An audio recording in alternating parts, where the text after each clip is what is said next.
respect. Și pentru Stile Cămătarul de la Mutu, pentru Arsen, pentru Radu, pentru toți băieții frații lui de la Mutu, să-i dau Dumnezeu sănătate. Pentru Silviu, cu stima și respect. Lumea mă invidiază, am familie frumoasă.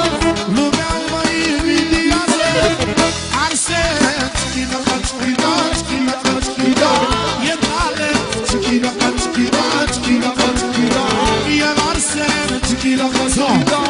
Atențiune, n-am mai mișcat. Pentru Arsen și pentru familia lui toată, să-i dau Dumnezeu fericire. Și Mutu, valoarea noastră, fratele nostru, care am fost la el în familia lui și ne-am simțit bine cu toată trupa mea, la stima și respect.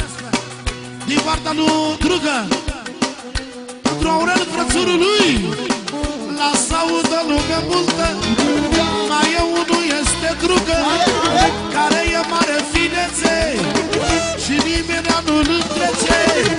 E Drugă, schina, schina, schina, schina. Inima bună, schina, schina, schina, schina. E Drugă, schina, schina, schina, schina. So, Turcule, sus! Hei, hei, sus!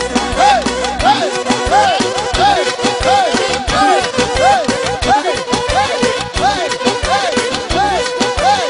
Ale, ale, ale, hei, hei, hei, hei.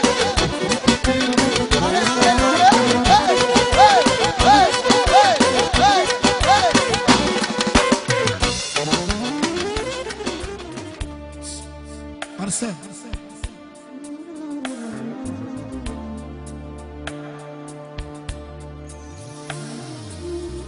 ce e viața pentru mine?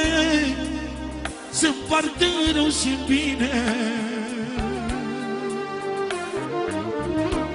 Un prieten și dușman când te știe că ai bani.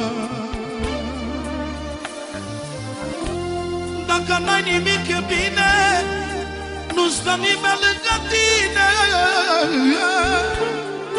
Oh, oh, oh.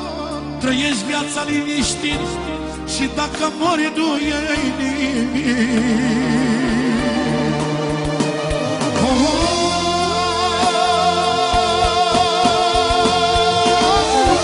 Viața nu înseamnă avere, să ai bani, să ai putere. Viața înseamnă sănătate. Să știe toată lumea că averea lui Arsen e nevasta lui și copiii lui, să le dea Dumnezeu fericire. Și nasul lui să aibă noroc. Are turnela!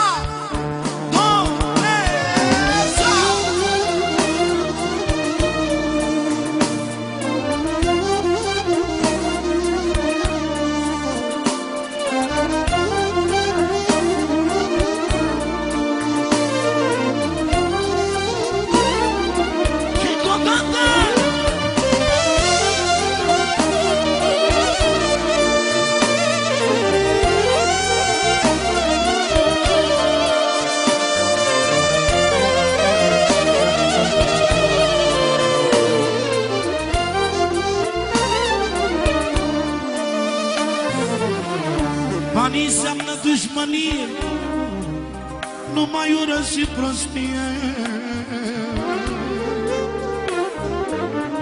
Te face să ajungi nebun, să vorbești singur pe tron.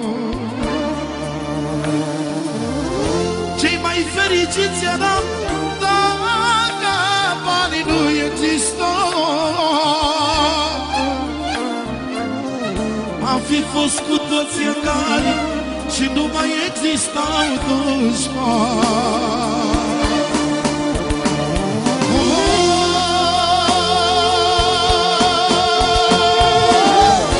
Viața nu înseamnă avere,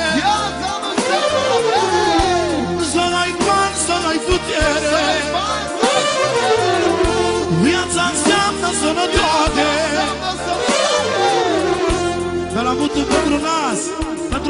frumoasa lui Arsen, să-i dea Dumnezeu fericire și noroc. Și pentru nas, fratele lui încă o dată. Pentru finul lui Clăparu.